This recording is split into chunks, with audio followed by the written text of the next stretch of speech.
Kia ora, good morning, ding dong ding. I'm in a good mood because I had a great sleep. Oh, I just had an awesome night with my big sister, and yeah, so I'm feeling really good. And I'm feeling good. Dang, dang, dang. It's one of the greatest songs ever. So, this one, I know, is a bit mental. It's just I'm in a good mood. So,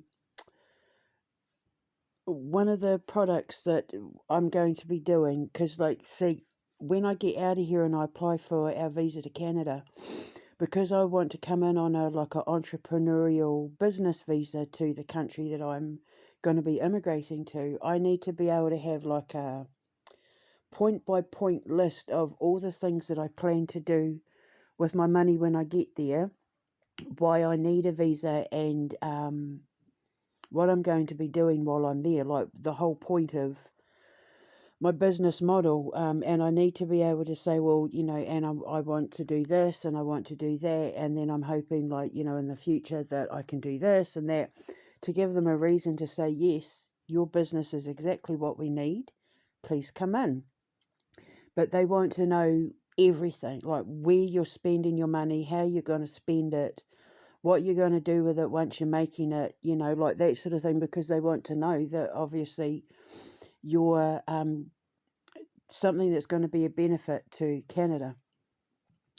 So obviously now that we are close to getting out of here, I'm literally hours, days away from getting the notification that, like, you can leave. Here's your boys, here's your money, you were right. We've cleared your record, we've cleared your name, you can leave. So while we're in New Zealand and that, I'll get my immigration lawyer to start applying for our visas to Canada. So when we get back, we can wait it out until it's time to leave. So one of the things that I have loosely talked on before in my Instagram in the days of yore and just recently is my baby food. When I was a new mum, I used to make all my boys baby food. Now, I had a 10-pound, 1 ounce premature baby. Yes, he was premature and he was 10 pounds 1. He's like nearly 6'7" now. And my youngest was born on time, but he was 10 pounds 6 ounces. So I make good babies because of, I'm like an angel when I'm pregnant. I don't put a foot out of place. I do everything I'm told. But the one thing I don't do is I don't listen to the nurses and midwives and that, because they don't know what they're talking about when it comes to a baby's intuitive feeding. And I don't like babies that are hungry, and I don't like babies that are wet and all of that. So I had this routine where as soon as I identified that the bottle wasn't enough for my babies, I just put them straight onto soft food. But I made my own because I don't trust what's in, I would buy the hind stuff and that if we were caught on the run, caught short while we were out, if I hadn't packed enough, because big babies like a lot of food.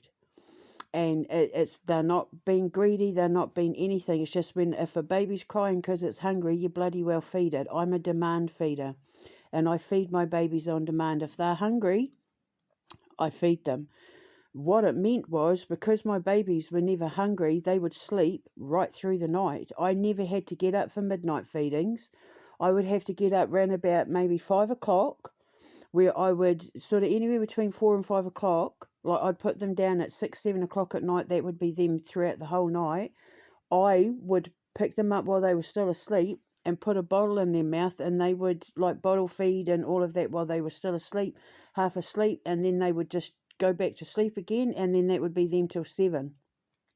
Then we'd get up and watch Rubber Dubbers, and we're sort of between 6 and 7, I reckon. But then, yeah, Thomas would get up and watch Rubber Dubbers and have his porridge and that. But I made their food from scratch. So every week when we got the shopping, I'd buy all the ingredients, and then I'd spend like a full day just cooking their baby food and then putting them in the freezer and then taking them out when I needed them.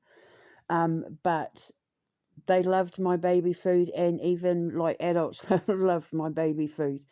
So I'm going to do a range of SuperNatural baby foods that's all organic. It's going to be our own fruits and vegetables, our own products. That will be for the hungrier baby, and for babies that are weaned early, because I was raised in a family where you feed hungry babies. I was also raised in a family where we have big, strong, healthy babies. And any of the people in my family, and even my boys' biological's family, all the ones that were weaned early, because they were hungrier babies, um, they're all over like 6'2", 6'3". They're all like big, strong, tall babies.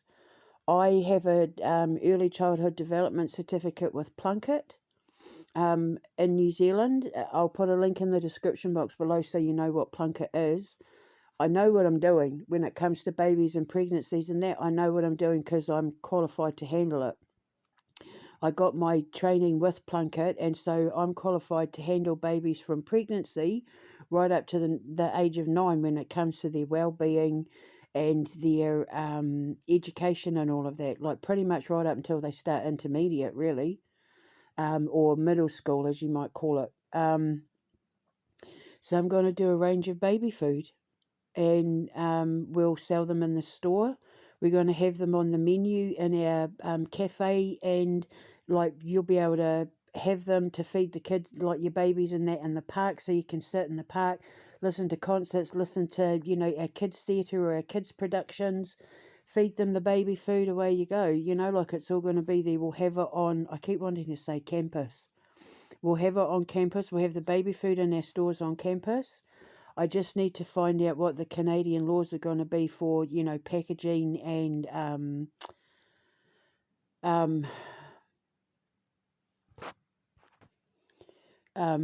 preservatives and all of that. I just need to figure out the laws because it's very stringent when it comes to baby food. I mean, obviously it needs to be.